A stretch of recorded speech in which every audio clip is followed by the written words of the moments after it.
All right, so working towards trauma resolution. So we talked about the importance of co-regulation, using our own body to act as a mirror to a model of a calm nervous system will help regulate someone else. Also, when we think about trauma, the thing that is the most healing for children and adults who have experienced trauma is to have stable, predictable, coherent relationships. So that stable relationship that you are there for them all the time through everything, that's the most healing thing you can offer that child. Therapy can be important and can be an important part of healing, but really the most healing part is your relationship with that child, and as well as other, responsible adults who can help them out. Another example of how you can really sense someone else's nervous system is if you've ever entered a room where people are and you just automatically sense that there's been like a disagreement or something went wrong. It's really your nervous system reacting or noticing someone else's nervous system. So we can really sense what someone else is feeling. And as hard as it is, I often think about how are you as a caregiver reacting when your child is having a certain behavior or is dysregulated. How are you feeling? How are you taking care of yourself?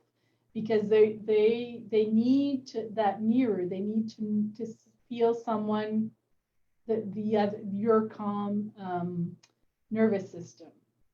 And it's not easy. It's really not easy. You need a support system. You need to take care of yourself, self-care, and to put your oxygen mask first, because it's a constant practice where to regulate your own emotion and your own nervous system.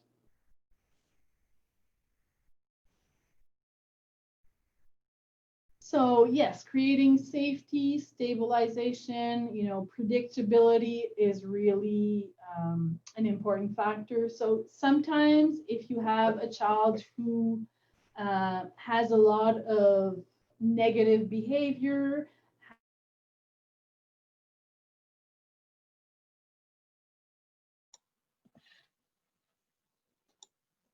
oh, I think Danielle's frozen again. She'll be back soon. So just while she's frozen there, Carrie's question about, how kids choosing behaviors. Oh, she's back. I think we're back. Okay, I'll let you continue. I just mentioned, I was going to mention, are you going to play the Hulk video? Yes. Okay, so yeah. Okay, sounds good. Oh no, I forgot what I was going to say. So stabilizing safe relationships are really important. And if you have a child who has experienced trauma, it takes a lot of time. It takes a lot of time to develop that feeling of safety. It can take years, unfortunately. I know it sucks to think about it, but you have to think that their brain was developed in a danger mode.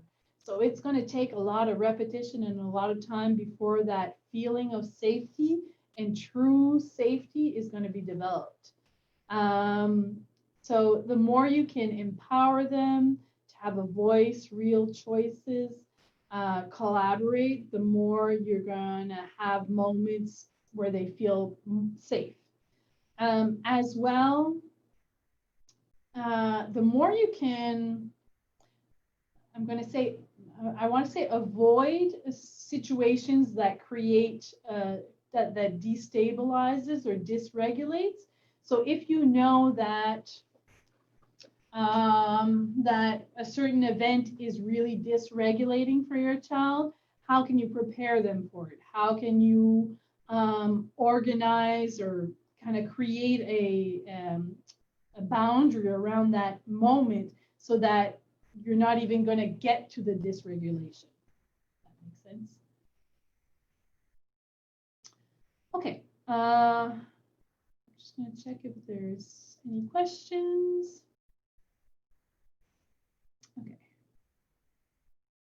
Okay, so yes, the Hulk videos is really good. Any questions right now, or we keep going? Okay.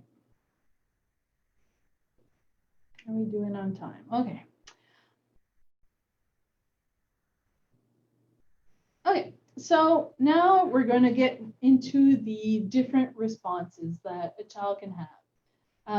So why do we focus on fight, flight, or freeze? Well, you're going to see that it's more than just what we think about as the traditional fight, really physically fight, or really run away. There's more subtle behaviors that can be categorized as fight, flight, or freeze. And you might be able to recognize them in your kids or in other people that you know. You can apply that reaction of fight, flight, or freeze can also apply to everyday life. It's not just a physical danger that we react that way.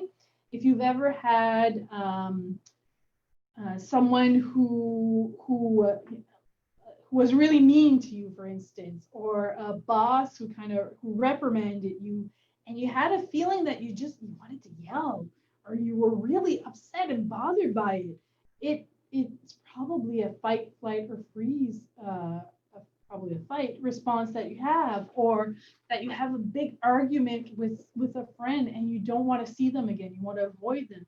But your body's probably in a flight mode. You want to avoid that situation. And it's essential, that survival response. We don't want to eliminate it for sure. We need it. We need to react rapidly if we're driving and a car cuts us off. We need that reaction.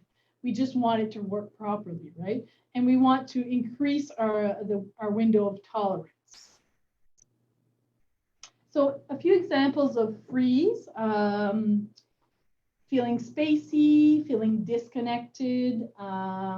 Kids who, when you ask them questions, will say, I don't know, but they really don't know. They can't answer you. Can't talk, for instance. My son, his default reaction, survival reaction, was always freeze. So the initial reaction was freeze. So when we would ask him, something as simple as, what do you want for supper? He would not respond. He would not be able to talk. He would just say nothing. And, being in early teens, my automatic thought process was, is he ignoring me? Or did he hear me? So you ask the question again, what do you want for supper? No response. Is he ignoring me? Is he doing this on purpose to be insolent? What's going on? And then I would get kind of activated. Well, I ask you a question. Why aren't you answering me? And then the next reaction would be fight. I didn't hear you, or whatever, a really aggressive reaction. So it's important to now, I understand better that it was a freeze reaction. And for him, one of the things that was important was to really be as clear about what we're doing or what's the next event, transitions, to be clear, if we're going to grandma and grandpa's today, well, this is what we're going to do. We're going to be there for 2 hours. During that time, you're expected to play with your cousins. And if you need us, you need to let us know, etc. So the more we could structure, the less that freeze reaction would take place. So dissociation continuum. I'm not going to get into that too much because I'm realizing time is passing quickly, but there's a continuum of dissociation. So at one extreme, there's kind of a daydreaming, kind of disconnecting from what's going on, which is completely normal and appropriate and important. You need to be able to disconnect from whatever's going on so your brain can have a break. But at the other extreme, there's an extreme disconnection where something horrible happens and you can't, you're completely disconnecting from the event. But in between, there's that freeze reaction. So kids who have freeze reaction will often seem to be daydreaming all the time. And it's a way that their brain has learned to cope with situations. Anything that seems stressful, they're really disconnected. So often, like kids who have that will seem to not pay attention to anything, not know what's going on. And it can be a form of freeze reaction. So what kind of tools do we have to responding to freeze? Well, the first is as a caregiver to settle our body, use our curiosity more than our judgment to, kind of wonder what's going on here. We can notice how we feel in our body, to be present in the moment, feel like, how our feet feel on the floor, how does the seat feel on the chair, connect really to the moment. There's a exercise you can do that's called 5, 4, 3, 2, 1, which I'll show in the next slide. It's important to remind the child they'll be okay, and to offer reassurance and empathy. So 5, 4, 3, 2, 1 is a technique that can be used for anxiety or to cope with a freeze reaction. It can also be in fight or flight. It can apply there too. So what you do is acknowledge 5 things that you can see around you, and you go to 4 things you can touch, 3 that you can hear, 2 that you can smell, 1 that you can taste. Now, when you're doing this, you really have to be conscious of what you see. Really look at it. When you think of 4 things you can touch, think about what does it feel like. Is it cool? Is it warm, hard, soft? When you're acknowledging 3 things you can hear, it can be really grounding to try to block out, sounds, to hear those different little sounds. I hope my internet connection's okay. Yeah. So that's a really useful exercise you can use at any time for fight, flight, or freeze, especially freeze. So I'm going to describe this quickly, but if you imagine that you're going to, a child is running towards you, right? And a toddler, let's say, they're running towards you and you're getting ready to catch them. You're going to be your muscles are going to be tense. You're going to bend your knees and you're going to get ready, the ready position, right? To catch that child. When a child or an adult has experienced trauma, they'll often spend their whole time in that kind of activated flight, pre-flight, I guess, situation where they often feel so much tension and awe in their body. They feel like they're constantly ready to bolt. And it's hard for kids to experience that, who spend their time just always scanning for danger without really realizing they're doing it. So some of the examples of flight might be a child who is restless, fidgety, always moving, jumpy legs. Often, and I've seen children like this who have big eyes, where just this hypervigilance, their eyes are so big. Sometimes they'll say they have a feeling they're trapped, they got to get out of here. They'll have rapid breathing, pounding heart. It's a feeling that's hard to describe for kids. It's kids who are always moving, fidgeting. Um, Sometimes we can think too that by fidgeting, they're actually trying to self-regulate.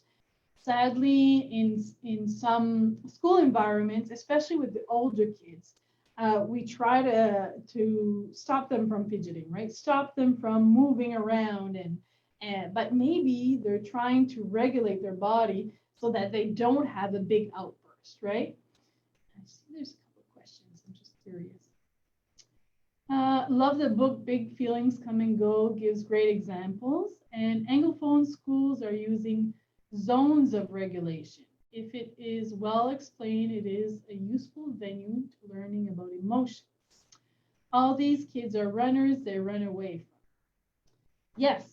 When we talk about flight as well, if any of you have a relationship with bio parents, for instance, who are still involved in their children's lives, or for like social workers who work with parents who have challenges in parenting, sometimes they move frequently, or they'll connect with their child and then all of a sudden they're not connected for a month at a time. It can be perceived as a flight response, avoiding situations.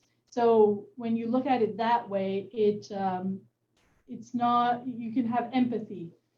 Bolters, they bolt away. Yes, absolutely. Yes, so many kids run, and it's instinctual. It's more than, it's not a decision.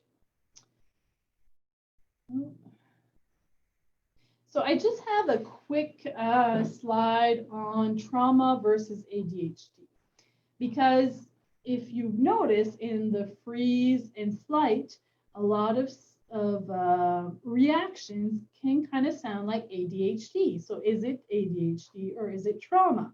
And I always find it interesting that so many kids in care or who have been in care have a diagnosis of ADHD. You kind of wonder, is it ADHD? It can be, absolutely. I think as a parent or caregiver who are wondering about their child, if it is ADHD, it's important to tell their health practitioner or their doctor, or whoever you're working with, that they have experienced trauma. Because sometimes they'll take that into account when they evaluate the child. But you do see a lot of overlap. Kids who don't seem to listen, that might be in a freeze response. They're hyperactive, restless, difficulty sleeping. So all those things can be similar, but I think it's important for a person who is placing a diagnosis of ADHD to know that the child has had trauma, or maybe a suspicion of trauma. As well, there's a question of, does trauma cause ADHD? There's one theory that says that genetically, some kids are predisposed to ADHD, and maybe trauma activates it. It's not sure, but that's one of the theories. So tools for flight. Again, we're always going to say, as a caregiver, settle your body, engage your upstairs brain, use your curiosity. So make sure you are calm first. Another thing we say, name it to tame it. So validate the feeling that the child is having, the feeling of not wanting to be here, of wanting to move. Hey, it looks like your legs just want to run right now. Is that how you're feeling? You feel like you just want to be anywhere but here, right? Recognize that desire to be elsewhere. Validate with words like you feel stuck or you wish you could run away. Understand that you would rather be somewhere else.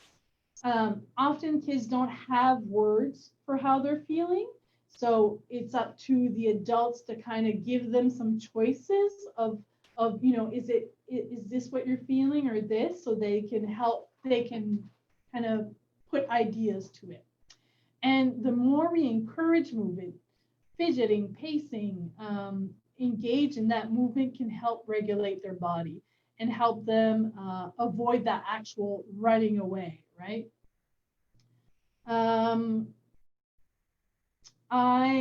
We had a client when I worked in child psychiatry, who her mom and her would do dance parties whenever things would get tense.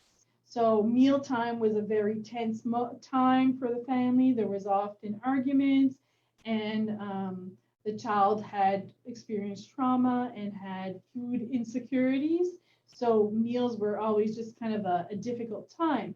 So whenever mom would sense that things are kind of getting tougher, they'd say, okay, dance party. And they would put the music on and just dance in the kitchen. And it would relieve that feeling of wanting to run, wanting to get out of here.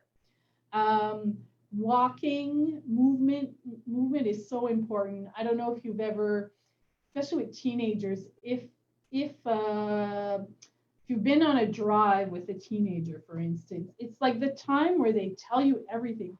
It sounds bizarre because you're not actually moving. The car is moving, but it's a moment where it's not intimidating because you're side by side, and they can feel like they can tell you a whole bunch of stuff all of a sudden. And so it's a wonderful time to connect with kids. You can also create an imaginary safe place for themselves. So instead of actually physically run away, they run away to this imaginary safe place.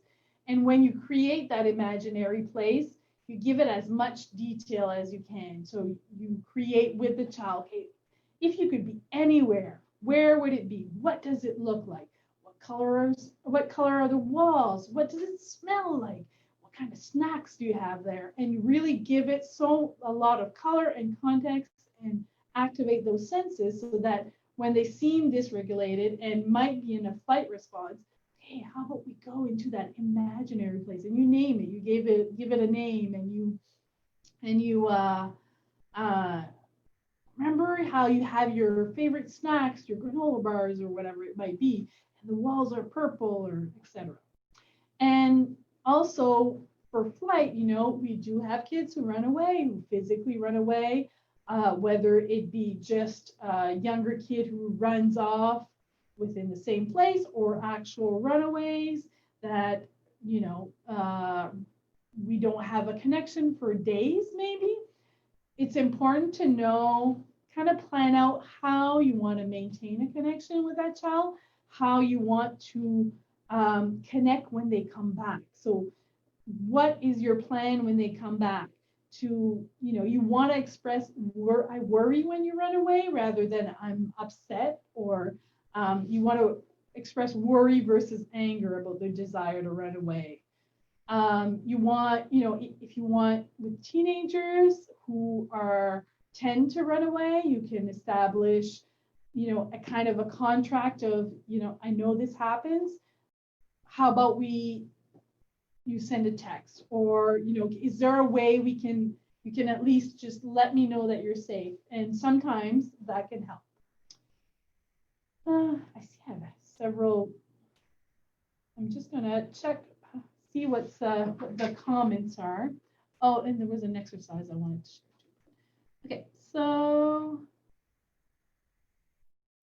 I like this slide. Okay. We can send this slide because teens during driving, they don't have to look at you. Yes, absolutely. Some parents I know create an actual safe space. There's that too, like their child's closet or a corner that is decorated to be comfortable and to be alone. Yeah, the imaginary safe space is something they can access when they're not at home, for instance. But I really love Suzanne's, their safe space. And with schools, we kind of try to encourage, for the slideshow, I can send it out actually. I know it's not, we hadn't talked about sending out the slideshow, but yes, absolutely, I can send the PowerPoint to Suzanne and have that with the link of the recording for sure. Yeah. that safe space sometimes with schools, if the kid can be involved in deciding where that safe space is, how will it look, and that sort of thing. I just wanted to, I don't know if you can see me well enough, probably not. So there's an exercise you can physically do. I'll see if I can stand up. No, that's not going to be right. Okay, so I'll just try explaining it. So one physical exercise you can do for kids who have a flight reaction is to put your hands on the exterior of your knees, and you push your hands towards your knees and push your knees out. So you're engaging those muscles in your legs because your brain says run, right? And it doesn't necessarily know that you're not really running. If your muscles are engaged, like that energy will be expelled without actually running. So that's an exercise some kids like to do. Okay. Fight. What time is it? Okay, 30 minutes. Oh goodness. Okay. All right. So some examples of fight. Kids who snarl, growl. They raise your voice. I hate you. You don't understand me. Sometimes they'll move towards you. Stomp, kick. They've got, their muscles clench. Think of a situation where someone yelled at you. How did you feel? Did you feel like an intense need to fight back, either physically or verbally? I know I've had that moment. I think it was like a customer service rep or something, where I just felt like I wanted to yell at them. And it was probably my fight response because they were not being very nice to me, Also, it's important to recognize the invitation to fight. I mean, some kids are so used to this response that they will create situations to engage you in a fight. They want to release that fight energy, so they will create that opportunity. And just kind of be aware that might be something that they could do. Tools for fight. Well, you name it to tame it. So name what they're feeling. I get the impression that your body right now is just really, your body's angry. You feel like you could just punch something. Also, when a child is in fight, we tend to feel a need to react quickly because we have our own survival response, right? We might be reacting. They have a fight response, and we're reacting in fight as well, and it gives you this feeling that you need to react quickly. But really, do you? Are they in danger? Are you reacting quickly because you're in a survival response as well? Can you take the time to calm your body down in that moment? So it's important to be conscious of our reactions. And fight reactions, more than any other, can be really taken personally. It hurts as a parent because kids, they fight with us verbally. They'll attack your weakness, and they can really, it can be hurtful, but it's not personal. It's hard to think about not being personal, but it isn't. It's not a personal attack. It is a biological reaction as much as breathing. Also, it's always good to kind of plan for outbursts. How are you going to react out after the outburst? How are you going to approach and kind of be able to reconnect with that child, even though that child has just destroyed the room?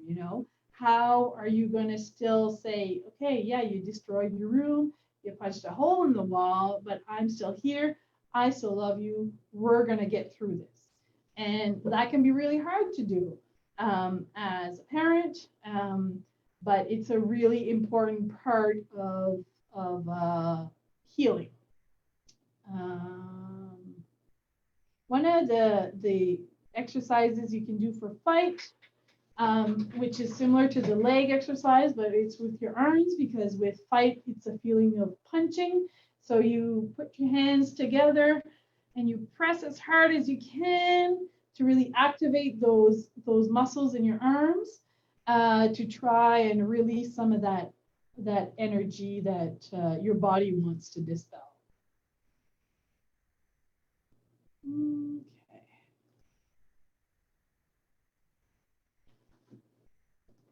All right, so here is the Hulk, the wonderful video. So when we talk to kids about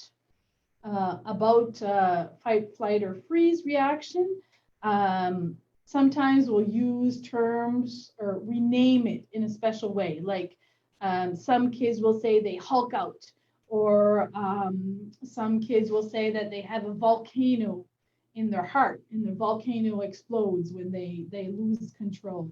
And so this little video is a really great way to understand what's going on with the kid.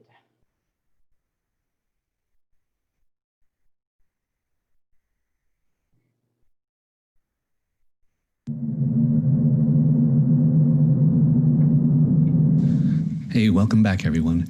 Today I want to talk about the Incredible Hulk and why I use the Incredible Hulk metaphor for nearly all my patients with trauma, because it's one of the best metaphors for understanding how trauma impacts the brain, how we think, how we feel, and how we react to different situations. And it also has some clues about how to actually help people recover from trauma. So everyone knows that the Incredible Hulk is one of America's favorite superheroes. But did you know that he actually has a severe history of childhood abuse at the hands of his father? And so Bruce Banner always had this huge capacity for rage as a way to protect himself from perceived threat. But then when he got infected with gamma radiations, it turned his rage into one of the most powerful forces in the universe. And we all know that as he starts to get angry, his eyes turn green, his skin turns green, and he starts to grow muscles at an incredible rate. But as his Hulk starts to come up, his capacity for intelligence goes way down. And as the Hulk is raging, there's this underlying sense of self-hatred, because Banner hates turning into the Hulk. The rest of the world tries to stop the Hulk by sending the world's military against him, but every time you shoot the Hulk or threaten him, it just makes him absorb more gamma radiation, become stronger and stronger, and probably less and less smart. And the only thing that can help the Hulk calm down is actually to just be done with his rage, destroy the threat, and then go jump to South America or some other beautiful place and take a nap for a day and a half, and then wake up and realize that you've tattered your clothes and you probably left a wake of destruction. You need to find your way back to civilization. Now, there's a really important lesson about managing kids who Hulk out too. The thing that the world usually does whenever they see a child acting out and hulking out is that they threaten consequences to them. And this is exactly like shooting the Hulk with military weapons. I mean, the more you shoot at the Hulk, you just make him stronger and stronger and madder and madder. And this is what happens to all these kids who are raging out. Everyone sends them to timeouts or threatens consequences and takes away privileges, and it just makes them escalate more and more. And then we end up classifying them as the problem, as having rage and anger issues, when in fact, they just have this overreactive alarm system that operates just like the way that the Hulk's does. And so you're going to ask, okay, then what do we do with the Hulk? Now, the first thing you have to do is actually to never let the Hulk come out in the first place. And the way you do that is by strengthening Banner's capacity for self-awareness, to know what triggers him, and to recognize when he's starting to get mad. Because when his eyes are green, maybe there's a little bit of capacity for controlling that reaction to become full-blown Hulk. And you also try to help give Banner other skills for dealing with anger and aggression. But at the same time, Banner sometimes needs the Hulk because there are real threats out there. So you can't really hate the Hulk when he comes out. You just have to know when to use him. And then when the Hulk is out, there's really not much you can do. And even for traumatized people, as soon as the sympathetic nervous system is activated and the whole stress response is activated, it's going to take a good 45 minutes to an hour for the body to metabolize all of that adrenaline that's coursing through the body. And this is why I like chill out spaces for schools, just a place where kids can go and feel safe and try to calm themselves back down. Now, the other thing you can do when Banner's eyes are green and he still has some capacity to think is to make him focus on what really matters most in this moment. And particularly if you make him focus on who matters most to you, who do you love, what do you care about most in this world, then sometimes it can help de-escalate him down from turning into the Hulk completely. So I hope that helps. Let me know if you have any questions in the comments below. Thank you.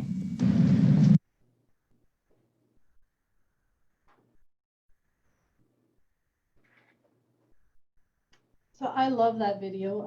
It's just a really great way to explain what our kids feel like. And I love that he says that the Hulk or Bruce Banner doesn't want to be the Hulk. He doesn't want, kids don't want to be misbehaving.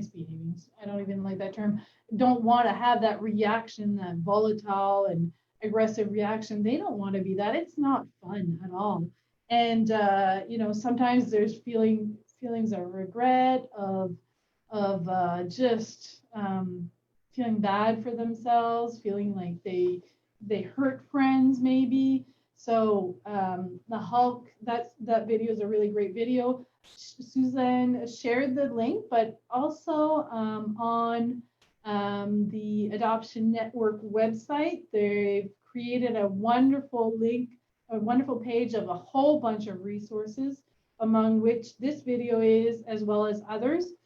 So if you want to check that out, that's a really great place for resources and all kinds of stuff. Okay.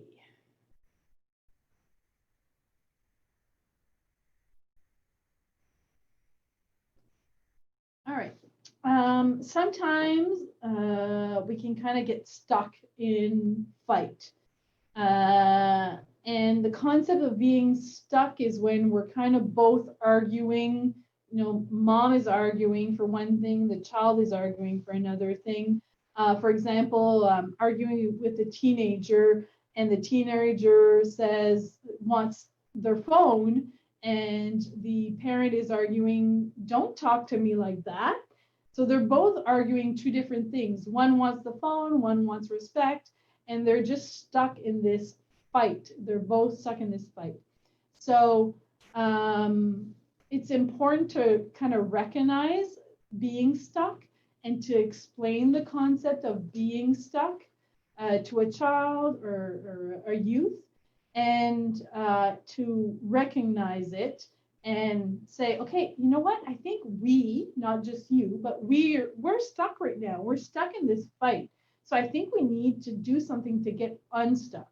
And if you have an opportunity to explain that idea to kids in a moment of calm, then it's easier to acknowledge it when you're actually stuck. How to talk to kids about fight, flight, or freeze. It's important to create a sense of safety, make the experience playful and fun. On the website, the Adoption Network website, there is a list of resources, and one of them is from the other Making Sense of Trauma webinar, but they also have a bunch of resources, and there's several books that are free that you can order that talk about fight, flight, or freeze, that are really wonderful and explain the whole, how your brain is reacting, how your amygdala is like a guard dog scanning for danger, and sometimes the dog sees danger where there isn't one. So those are on that list of resources. I'm pretty sure I sent it to Suzanne. It's there, and excellent ways to describe it. Obviously, how don't make children or youth talk about past experiences. Don't scare the child to demonstrate what a survival response is like. Okay, we're going to talk about mindfulness now, and I'm just going to check if we have any questions. Yes, their trauma page. Thank you, Suzanne. Here's another great link and resources. Awesome. Okay, so mindfulness, what's mindfulness? Well, it is paying attention in a particular way on purpose. So really paying attention in the moment, without judgment, without criticizing, being aware of your surrounding in the present moment. There's a lot of mindfulness practices. You can eat mindfully, you can do walking meditations, centering prayer. There's all kinds of different concepts of mindfulness. But it's a useful way to connect to the present to help regulate your body and your emotions. Usually I do a guided meditation, 3-minute meditation. The link will be available to you guys, but we're not going to do it today because I feel really pressed for time. I don't know, I'm talking too much, I guess. All right, compassion. So it's really important to be compassionate and empathetic, show empathy to your kids, but also to yourself. There's really an important power or incredible power with compassion. It really renews both the receiver and the giver. It's an important to making connections, and I can't stress enough the importance of self-compassion in healing and in taking care of kids who experience trauma. It's so important to take care of yourself. I know the Adoption Support Network is having, next week's theme is self-care and support and the importance of it. And they've got several wonderful discussion groups on that. But I can't stress enough how important your self-care is. Because if you think about you need to have a regulated nervous system to be able to help your child regulate. You need to co-regulate with them constantly. And if you're stressed out, you're not going to be able to do that. So I like to think of like 4 different times where self-care is important or support. The first one would be like an advanced preparation. So let's say you know that bedtime is always hard and is always kind of a trigger. So how do you prepare yourself mentally before bedtime? Do you do kind of a little relaxation strategy, a deep breathing? Do you mentally rehearse how it's going to go, kind of like an athlete who visualizes winning the race, visualize putting your kid to bed? So that would be like an advanced preparation that you can do.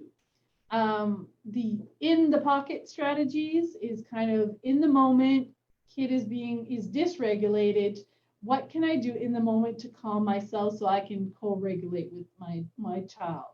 So is it deep breathing? Is it a self mantra? Is it a grounding exercises like the 5, 4, 3, 2, 1 exercise? And then after there's the recovery strategies, right? It's after a stressful event, after your child destroyed the room, punched holes in the wall. Who are you going to connect with? Who are you going to reach out to kind of let that to take care of yourself? What are you going to do that is an enjoyable activity to really take care of yourself? And then the last concept is ongoing self-care.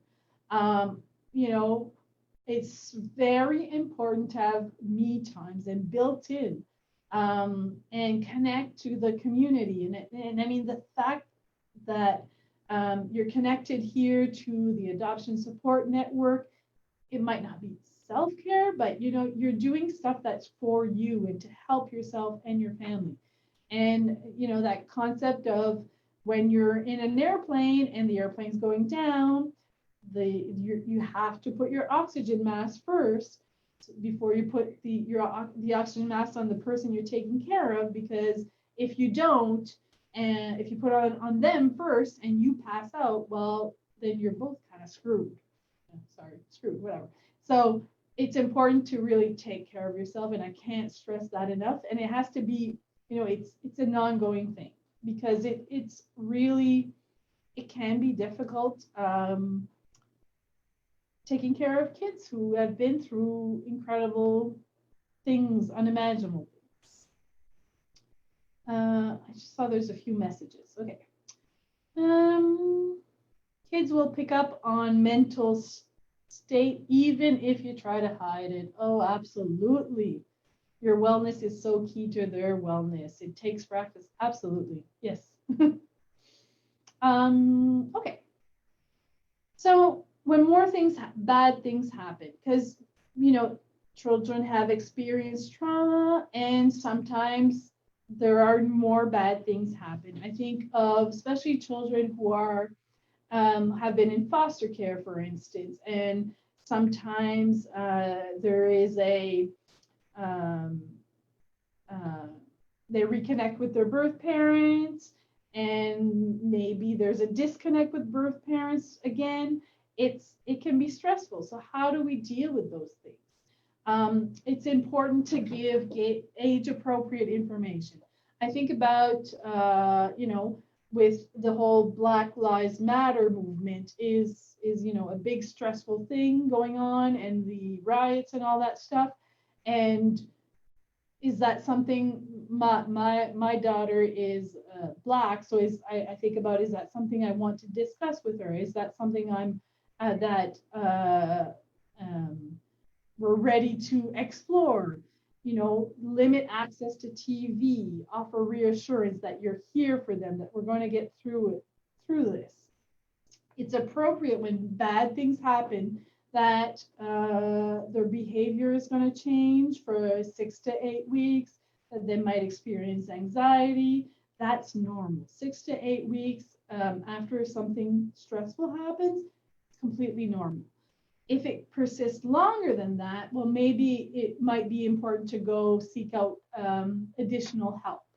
You want to recognize that something has happened. You don't want to kind of push it under the rug, but you also want to keep a certain consistency, and you don't want to constantly be talking about that scary thing, because that would be, shaking up the bottle consistently. See, there's several comments, so I'm just going to check. Time check. I know. 10 minutes. I'm trying. So yes, ACE scores are, really important. Okay. I have 10 slides, so we're going to get there.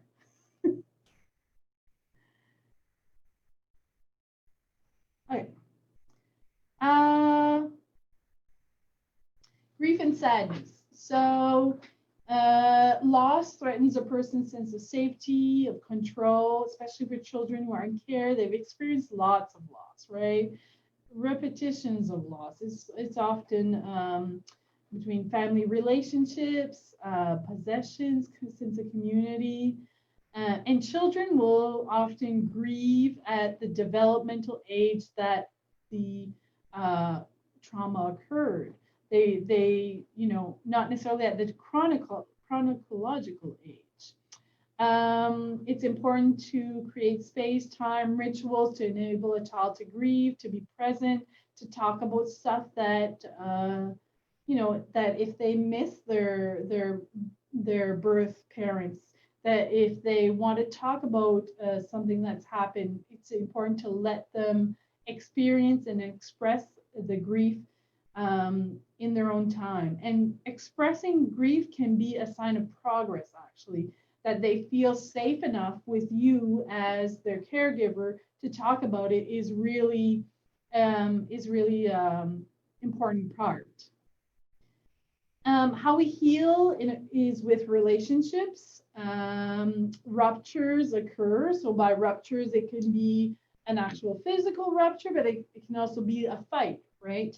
And when we have a fight, let's say, and there's a rupture, when there's a repair, the children learn that that will always be there for him. That rupture repair ritual is letting their amygdala learn how that they're safe, right?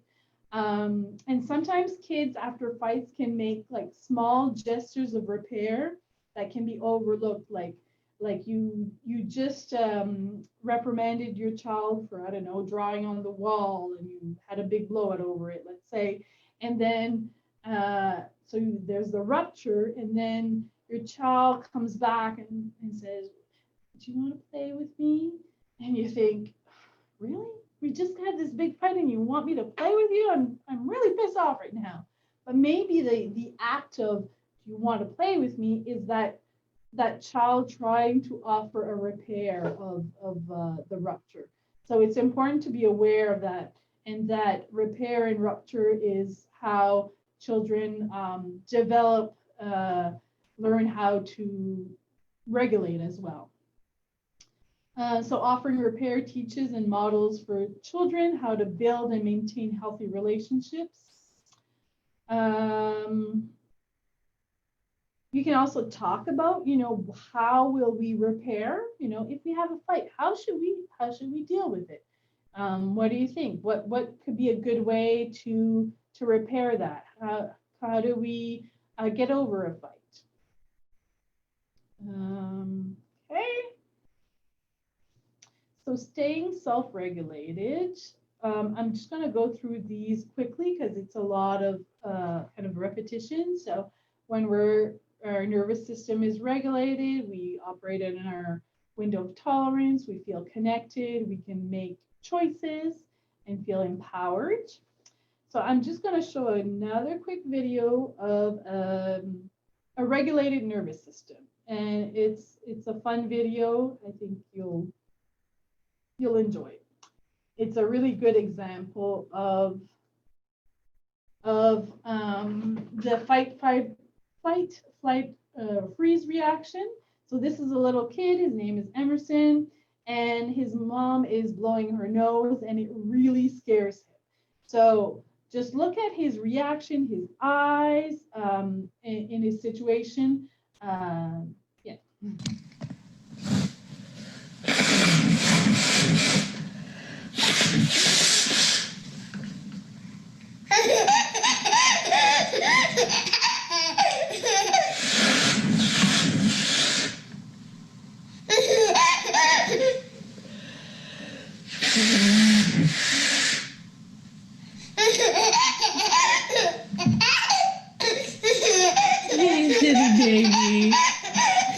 Silly baby.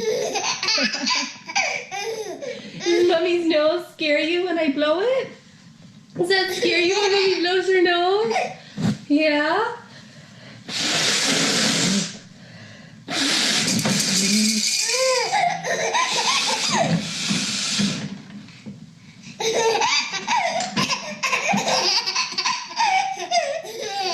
Silly baby.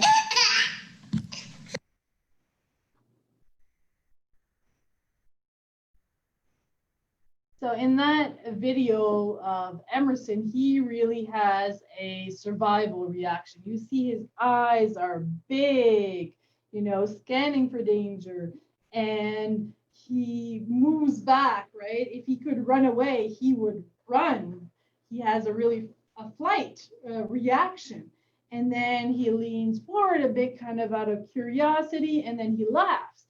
Laughter is really regulating, and he's tapping his hand, trying to regulate his nervous system in reaction to something that is kind of scary for him. So it's a really good example to visually see, in a fun example too, because he's adorable, to see that that survival reaction kind of in play. And I own a few more. So the rest is just kind of who helps you regulate? Who you check in when? Do you know when to ask for help? That's also part of becoming trauma informed. And this is just basically what I hoped you guys learned today is about fight, flight, or freeze, learning to self-regulate, co-regulating, how connection is important and relationships is important. And so that's it. And yeah, my internet connection is unstable.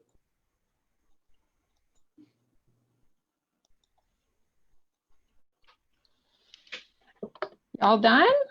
Yes. Wow. 1 minute to stare. Oh my gosh. You are organized. So, I don't know if anybody had any questions, just because I know a lot of people, it's 9 o'clock. You guys, probably want to check out. So those who want to check out, that's fine. But if anybody has questions, I'm still here. I can stay a few minutes. Just before, in case a couple of people, I just want to say thank you so much for doing this. A lot of information. I think it's really great that you're going to be able to send us the PowerPoint slides, and we'll also have a link to this video so people can reprocess this. Really, just a ton of stuff that's really going to help. I think, what's I really appreciate, you're doing this, but also everyone that participated. I know some people had to come and go, but people have, I know this is a big commitment of time. And what's been really nice too is that, I know there's people here who have a couple hats on, like they're as parents, but then also in their professional work. So I think that what's going to be really great in terms of how it's going to impact not just us and our children, but also the networks around all of the different organizations people are connected to. So thank you for bringing this to us. Well, it was my pleasure. I'm very very passionate about trauma-informed care, and my coworkers know that I am constantly talking about it. So it's a pleasure, and it touches me personally. When we welcomed our kids in our family, I didn't have all the same level of knowledge. And I think, maybe certain situations could have been very different if I did. So I'm hoping that people can use what I shared today. And Thursday for the parent group, I'm going to try to join too. So, if people want to ask more questions, there's that too. Yeah, Thursday night, just at 7:30, we have a support group for this week's theme. So anyone who's parenting or caring for children and or waiting to adopt can come be part of that. And Danielle's going to join us. So it'll be kind of relaxed, informal, but we'll, have a bit of a trauma-informed lens as we talk about this. And then Thursday morning, I want to let people know it'll be on Facebook Live at 10 a.m., although we'll rebroadcast it through our Facebook group. We have 3 staff who have adopted kids from care who are going to talk about trauma-informed parenting and in their own lives, and how does it work? Why is it important? Does it help? What's the hard part of it? And how do you, all this theory and all of these great ideas, how do we actually apply it to real kids in real lives? So that will be happening too. So, yes. Lots of stuff going on. I'm just reading some of the comments. Annette, you know where to find me. We could chat.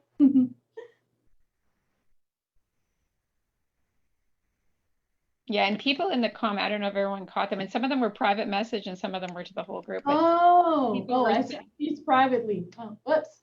Well, some people have sent me some good resources and said, let's work together on certain things. So I'm really, really happy. So, yes. Oh, Nadine Roy is back in the, I'll let her come back. Okay, yeah, I just noticed now. Okay, yeah, so I'll be there if I'm gonna maybe late, but I'm gonna try to join Thursday. And if people have questions, let me know, Suzanne, and maybe I can help. So yes, like if they email you, whatever. Yeah, and Danielle, I mean, she's here during the webinar, but she's very connected to our network over the years. So, she's around, and yeah, I'm around. We won't let you run away too far. No. So thank you, everybody. It was wonderful to be able to connect. And good luck with all the children in your hearts, in the next few days, Danielle, as well as everyone who was part of tonight. So thank you so much. And I'll send you out emails. Any feedback too, I don't have an evaluation form right now, but any feedback would be great, which would help us. We're going to do this again in French in January. So that will help with how we might want to approach it then too. So, but lots of good comments. Thank you. Okay. I think there was a lot of children in all those examples you were giving. Yes, yes, There was absolutely. kids that came to mind. Yeah, yeah. All right. So I will send that out to you, and good night, everybody.